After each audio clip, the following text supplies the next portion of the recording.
Welcome to F8. Today, we're going to talk about building a privacy-focused social platform. So, the basic idea here is that, in all of our lives, we have our public spaces, like our town squares, and we have our private spaces, like our living rooms.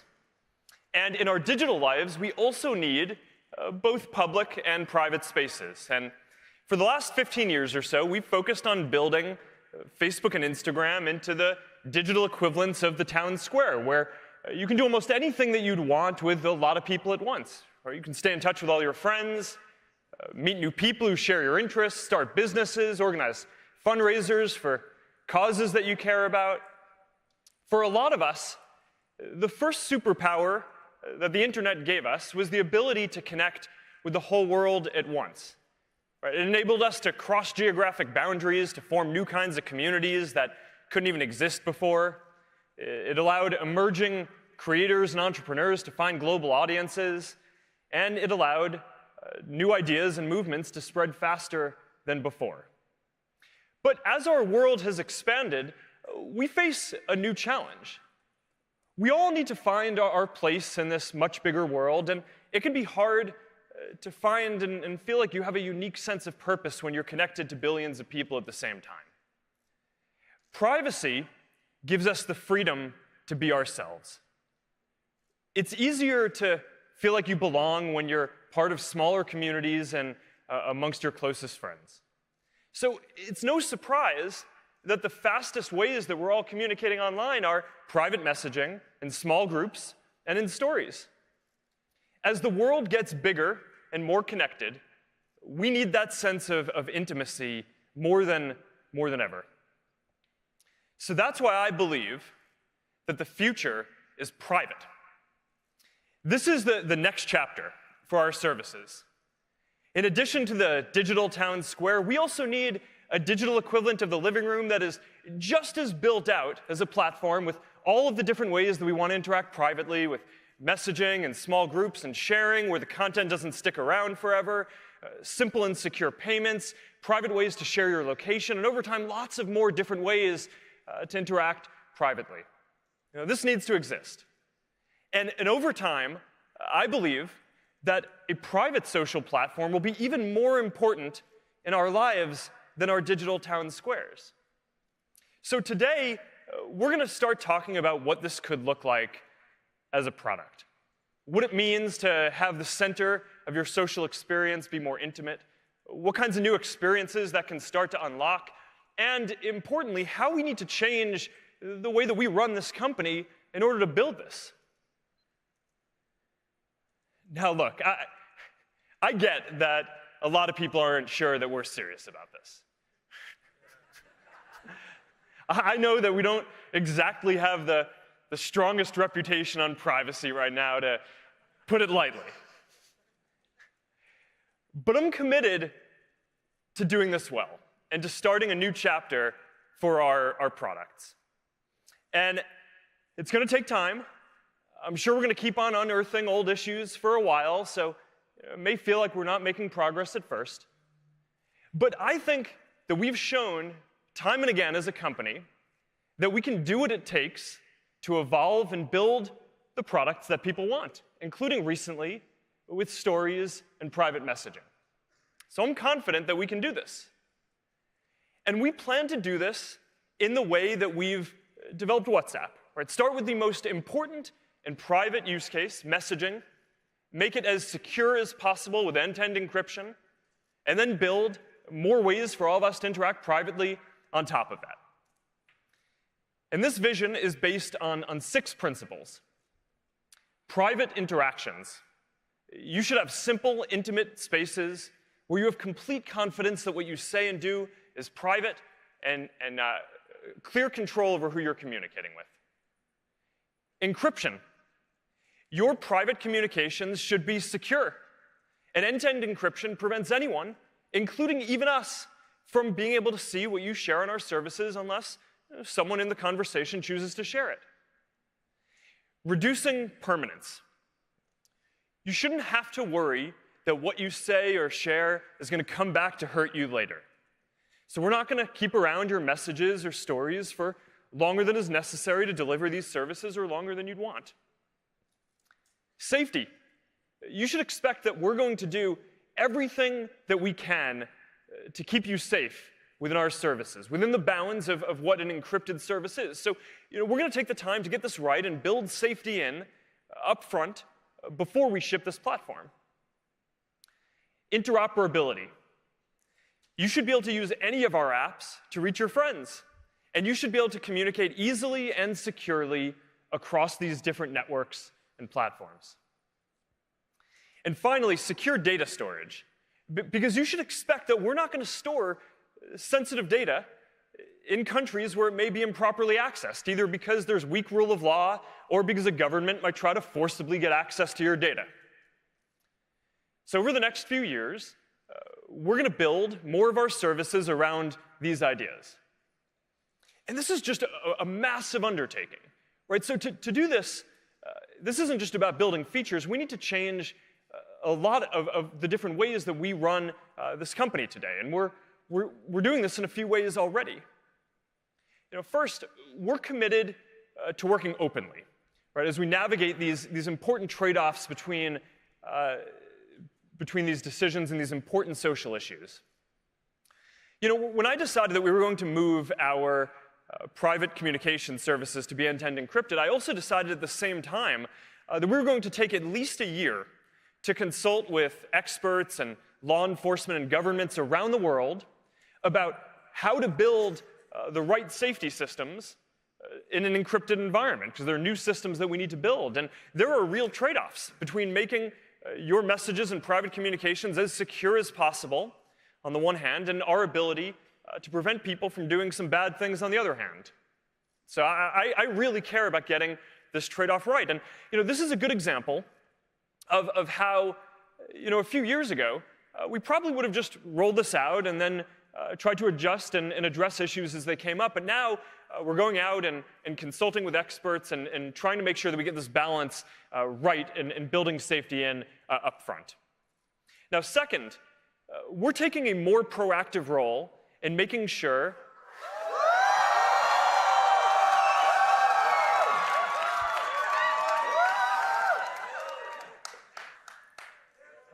I wasn't expecting that. But I'm excited about it too. All right. Taking a more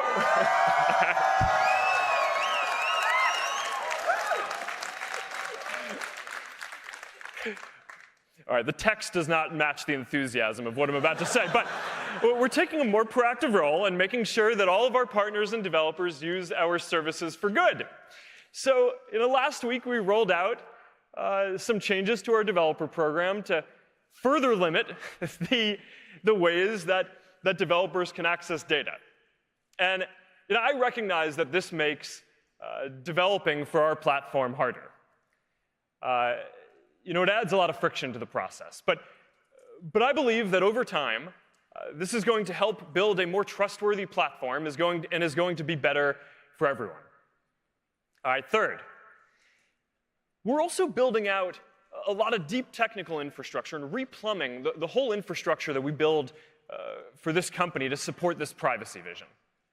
So as an example of this, our systems today are already built to know who's allowed to authorize, who's authorized to see the photos that you post, for example. So that way, if someone who's not supposed to see it tries to access it on Facebook, we can block them. But now we're also developing infrastructure that knows how certain types of data are allowed to be used, so it can automatically block unauthorized uses in our infrastructure and prevent errors. Now, like a lot of other internet companies out there, we rely on engineers today to manually code a lot of these access rules into our systems. But we think that we can make this more reliable and more secure. So we're looking at ways in future computer languages and in future databases and systems that can encode privacy and data use principles as first-class concepts across our whole infrastructure. And this is going to take a long time. The infrastructure is very complex, but this is just one of the ways that we're replumbing the whole infrastructure for what we do to support this privacy vision. All right, so overall, this isn't just about a few new features, right? This is a big change in how we're building these products and how we run our company. It's not going to happen overnight, and to be clear, we don't have all the answers for how this is going to work yet. But today, we are ready to start talking about parts of what this privacy-focused vision is going to look like across each of the areas that we're building. So let's start with our messaging apps, which is going to be the foundation of this vision. Now, the first thing that we've got to deliver for all of you is the best private messaging experience by far. Right? And then on top of that, we can start building more ways to interact privately. But the first thing that we need to do is deliver a basic messaging experience, which is the fastest, simplest, most reliable, and most secure of any of the leading platforms out there. So for Messenger, we've been focused on rewriting the entire thing from scratch to deliver the best private messaging experience that there is. And last year at F8, we introduced the first step of this, our new very simple design, M4. So that was step one. And now our next goal is to make Messenger the fastest messaging app out there and to make the app binary size smaller than any of the major social apps. So we've been working on a project that we've called Lightspeed. And we've been working on this for a long time to rewrite the whole thing. And now we're a few months away from starting to roll this out. And here are some early benchmarks from our lab, looking at how fast this is compared to the other leading platforms out there. Generally, WhatsApp is faster than the other leading platforms, but the other thing that we showed was basically the average of the leading messaging platforms in each country around the world. And Lightspeed is just going to be much faster. All right, so that's what we're doing on simplicity and speed. To be the most reliable, though, you need to do more than just deliver the messages consistently. Right? We need to make sure that the service is available everywhere that you are. And for a modern messaging experience, that means having a great desktop experience. So we've built a great new desktop app. So you're going to be able to chat and video chat in a native app, not just the browser. And we are launching this on both Mac and Windows. And this is one of our top most requested features. All right, so privacy and security. So we believe that a privacy-focused messaging platform has to be encrypted. So we actually launched Secret Conversations a couple of years ago. So you can already have encrypted and ephemeral conversations if you want. But now we're working towards making end-to-end encryption and reduced permanence the default across all conversations. And when we do this across both Messenger and WhatsApp, we're going to enable more than 2 billion people around the world to have their most personal conversations with each other privately without having to worry about hackers, governments, or even us being able to see what you're saying. So I think that this is just going to be a historically important step for privacy around the world. So with this foundation, the fastest experience, available everywhere, with the strongest privacy and security, now let's take a look at how a private social platform can start to become the center of your social experience. So as an example, we're launching a Friends tab in Messenger. And over time, you're going to be able to see what your friends are sharing with you across our different apps. So if you follow someone on Instagram, you'll be able to see their stories. If you're friends with someone on Facebook, you'll be able to see their posts and their stories. And it's going to be all private updates from friends, no public content. And this starts to give you just a sense of what is possible with interoperability between services and how a private platform can start to be more central to how you interact with friends. It also continues the trend that we've seen with stories where follow-on conversations are happening in private messages rather than public comment threads more and more. All right, we're also making video chat a lot better. We're launching the ability to co-watch videos with your friends. And this is an example of how video chat which is just growing really quickly, is one of the basic ways that we all communicate privately, can start to become more of a platform for for more of the ways that we would want to interact privately with each other. All right, so now let's move over and talk about WhatsApp. So WhatsApp already has incredibly strong privacy and performance. So here, we're more focused on the next step, which is building out all of the ways that you would want to interact in the digital living room. So first is status. Right? And this is just the most popular ephemeral stories product in the world, even bigger than what we're doing with Instagram. And one of the reasons for this is that it's completely focused on delivering a private and intimate experience. It's all people you know. There are no public figure accounts that you can follow, and it's end-to-end encrypted. So we don't even see the content of the statuses that you post. Now, there's more to do here. We want to make sure that the experience continues to be focused on your closest friends and family, and not just whichever of your contacts happens to share the most. So we're working on ways to do more ranking of the content on the client side, which as we move more of our systems to be encrypted, that kind of work is going to be increasingly important across all of our apps over time. We've also built some ways to share your location privately in real time. And I use this, for example, with my family and my friends when we go skiing together. And we architected this feature so your location data is encrypted. So our servers actually never see your location as you're sharing it with your friends. It's very privacy protective. WhatsApp Business is also a big focus. Within a year, millions of small businesses around the world are using this to communicate privately with their customers. And now we're launching a new feature for this, product catalogs. So you're going to be able to easily see what is available from a business. And now this is going to be especially important for all of the small businesses out there that don't have a web presence and that are increasingly using private social platforms as their main way of interacting with their customers. All right, so let's talk about payments, because this is a part of the vision that I'm particularly excited about. Because when I look out at all the different ways that people interact privately, I think payments is one of the areas where we have an opportunity to make it a lot easier. That's among the most important things that we can do here. I believe that it should be as easy to send money to someone as it is to send a photo. So we're already testing this in India with about 1 million people. It's being used a lot, and the feedback so far is great. And we're already working on rolling this out in a number of other countries later this year. And you can take a look at what the basic experience is. And overall, payments and private commerce is one of the areas that I'm really excited about. And we're going to have a lot more news and things to talk about here over the coming year as we flesh this out more. So these are just a few examples of some of the experiences that we're going to be able to build here. And it's a look at how we're starting to bring this privacy-focused vision to life. Now, I started off today talking about how we all want to be able to communicate both publicly and privately. So now let's turn to Facebook and Instagram, the digital town squares, because as we focus more on privacy across our whole company, we're also focusing on adding more ways to interact privately across these apps as well. And here we're focusing on groups, we're focusing on stories, and more private ways to interact with businesses.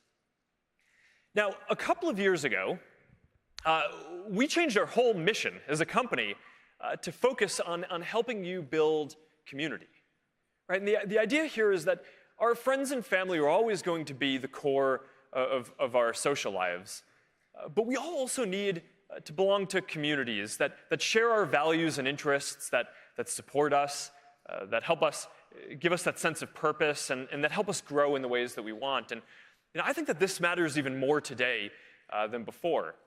Because in a world where people are joining fewer physical communities and there's less social cohesion, it's more important than ever to make it so that we can easily be a part of communities that are meaningful to us. Now, there are already more than 400 million people who are members of Facebook groups that are meaningful to them and that are among the most important parts of their social experience. And these are groups typically where people get together physically, in person, as well as online, right? Like this small group for people who like running and also care about the environment. So they get together and go running and pick up trash around their town. Or like this tight-knit group for military families. So when they get deployed to a new city, they know where to go to ask what school to send their kids to and how to get integrated into the local community. And we believe that there is a community for everyone. So we've been working on a major evolution to redesign the Facebook app to make communities as central as friends. Now, in the history of Facebook, there have been 4 major versions of the product so far, and this is the 5th. So we are calling this FB5, and it has a much bigger focus on communities and making communities as central as friends. So here's a look at what this is going to look like. It's got a much cleaner look and feel for the app. It puts your private groups right at the center of the experience, and it's a much lighter design overall. The app isn't even blue anymore. All right, now, while we're at it, we are also rewriting the Facebook website completely from scratch and redesigning it to make it much faster and cleaner as well. This one is coming a little later this year, but here's a preview of what it's going to look like. Now, across both of these, there's a lot of new work under the hood, right? And this is more the sum of hundreds of details rather than just a few major changes. But overall, we've made it a lot easier to find and connect to the groups that you're going to be interested in. Much better suggestions, better browse and discover tools. There's a new groups tab that puts all of your communities in one place. Overall, basically now everywhere where you're going to be able to see and connect with your friends, you're also going to be able to see and connect with groups that you care about. And it all adds up to this feeling that groups are now at the heart of the experience just as much as your friends and family are. Now, while we're doing this, we are very focused on safety here across groups. And while we're recommending groups for people to join, we're very focused on making sure that our recommendations and discovery surfaces aren't highlighting groups where people are repeatedly sharing misinformation or harmful content. And we're working hard to completely remove groups if they exist primarily to violate our policies or do things that are dangerous. So that's just been a very big focus for us here. Now, there's also a lot more to communities than just groups. And there are lots of different ways to interact with the people in the communities that you care about. A lot of them are private, around events, around games, around dating, or other ways to meet new people. There's a lot more to FB5, and Fiji is going to come out a bit later to walk you through all this in more detail. But overall, this is the biggest change to the Facebook app and website that we've made in the last 5 years, since we made the whole thing native and a lot faster. And as a symbol of this, we're not just updating the look and feel, we're also updating the Facebook icon and refreshing it for the first time since I can remember, to make it a bit more lively and modern. So there we go. And I'm excited to get this app in all of your hands. We're shipping this today. And so we're going to start rolling it out, and everyone in the U.S. is going to be able to get it today, and a couple of other places, and we're going to roll it out across the rest of the world over the coming weeks as well. So, all right, now for Instagram, let's move on to Instagram. We are also very focused on adding more private interactions to what is generally a core staple of our digital town square here. And here on Instagram, we're mostly focused on stories, which are generally more privacy protective since they're more ephemeral than posting into feed permanently. And we're also focused on payments and interacting with private interactions with businesses. So let's start with shopping. One of the interesting challenges with shopping, either online or offline, is that a lot of the way that we browse is in public. But then when we actually go to do a transaction, that's a very private interaction. So we think that there's an opportunity with Instagram to marry these two experiences together and make them both better. Now, we know that a lot of us already use Instagram to find things that we're interested in, and we think that there's an opportunity to do just a lot more here. So we are launching today a new shopping channel in Explore. So you're going to be able to browse things that you may want to buy or are interested in. We're continuing to roll out checkout. So you're going to be able to buy from more and more brands from directly within the app. And we're also announcing that we're adding a new way for people to buy directly from creators too. So that means that you're going to be able to support the people who are making the stuff that you love. And I think that that's going to be a pretty big deal. All right, now moving along to stories, as more of our sharing moves to stories and becomes more ephemeral and impermanent, we're building more features on top of stories as well. And there are two that I'm excited to talk about today. The first is that we're making the camera a lot better. We're adding a new create mode, we're calling it, which makes it so that when you're building a story or starting a story, you don't need to start with a photo or a video anymore. You can start by just bringing stickers or drawing or putting text. So that's a pretty big change to how stories has worked so far. We're also launching donation stickers. So you're going to be able to create fundraisers in Instagram for causes that are important to you and that you care about. And this is another example of a feature that is going to benefit from greater interoperability between these different networks, so you can reach, with the fundraisers that you create, all of the different people you know across our different apps.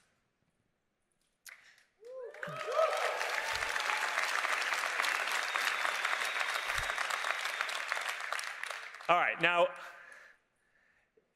we mostly talked so far about our mobile apps and what's possible to build on phones in the current generation of computing. But we're also very focused on building technology to shape the next generation of computing, to make it more human, more designed around the ways that we all naturally interact with each other, and now also more aligned with this privacy-focused vision for the future. So I think that augmented and virtual reality have the potential to create much more personal and intimate experiences. With VR, you feel like you're actually right there, present with someone, even physically, they're in a completely different place somewhere halfway across the world. And with AR, instead of you having your face in your phone and someone else having their face in theirs, now the computing environment is going to put digital objects in the real world that you're going to be able to both interact with and actually be present together. So 2 years ago at F8, we talked about how the camera was going to be the first AR platform. And in the last year alone, more than 1 billion people have used AR features on Facebook, Instagram, Messenger, and Portal. And now, to make this into an even broader platform, we're focused on making it easier to build for. So today we're announcing that we're bringing the Spark AR Studio, and we're supporting both Windows and Mac.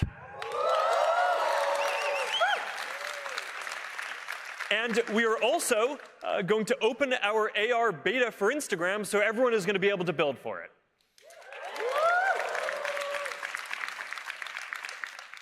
Now, one of my favorite uses of AR so far, I have to say, is on Portal. Now, if any of you have kids, or have seen kids using masks or story time on Portal, you probably know what I mean. This is a photo of my mom reading Three Little Pigs to my daughters, and Portal has turned her into a wolf as she's huffing and puffing. So this is one of the reasons that I think Portal has done better than we expected. Right? It helps people feel together and have these intimate experiences. Even when you can't physically be together, you can feel like you're together. So building on this, I'm excited to announce that we are going to launch Portal internationally. We're starting in Canada in June, and we're going to be rolling it out across a number of countries in Europe coming later this fall.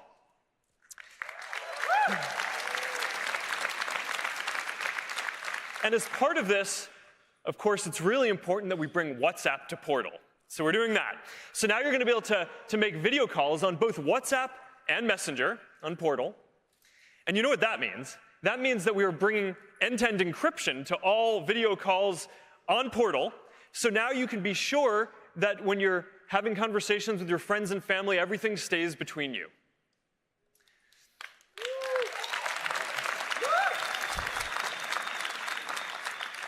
All right, now the last area that I want to talk about today is virtual reality. Now, this is going to be a big year for VR because we are shipping 2 new products.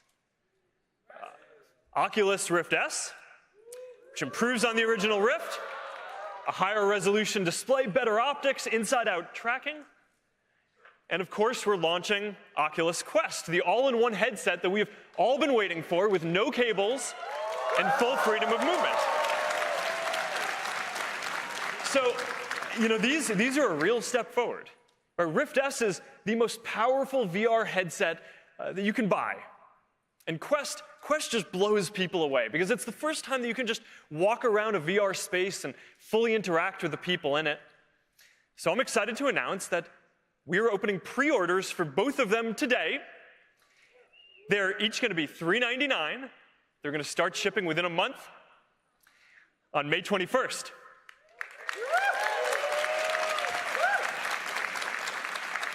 And that's a date that you're all going to want to remember because everyone here at F8 is going to be getting a free Oculus Quest.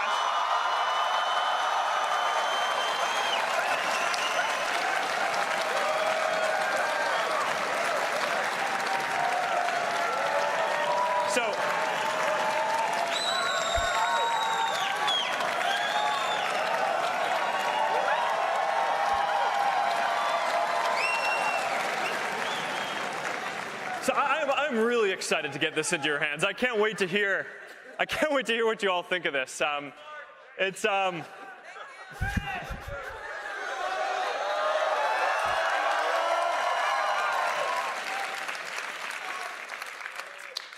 excited to hear what you all think, and to see you all post videos of how exciting it is as you're using this. All right, so that's how we're starting to build out this privacy-focused vision across everything we do. It's still early, but if we get this right, then using all of these services is going to be a fundamentally different experience a few years from now. Now, at the end of the day, this isn't just about building some new products. It's a major shift in how we run this company. Because we believe that for the future, people want a privacy-focused social platform. And I believe that if we build out a fully encrypted, interoperable service with all of the ways that people want to interact privately, then that's going to be an important contribution to the world. Now, for us, this is about building the kind of future that we want to live in. I believe that we should be working to build a world where we can be ourselves and where we can live freely, knowing that our private moments are only going to be seen by the people we want. A world where everyone has the power to speak and say what they want and use their voice and connect to the people they care about, where we can come together around community and around commerce, where we build in the tools that we need to keep us safe from the beginning and prevent harm, and where we then are able to focus on all the good that people are able to do, and not just the big moments, or the social movements, the breakthroughs, but also all the everyday good, the emotional support, the jokes with friends, the feeling of being together with your family, both in private and in public, the living room and our town squares. So if we work hard and deliver this vision that we've laid out today, then I'm going to be proud of the difference that we've made. So thank you all. I'm looking forward to doing this together, and have a great F8.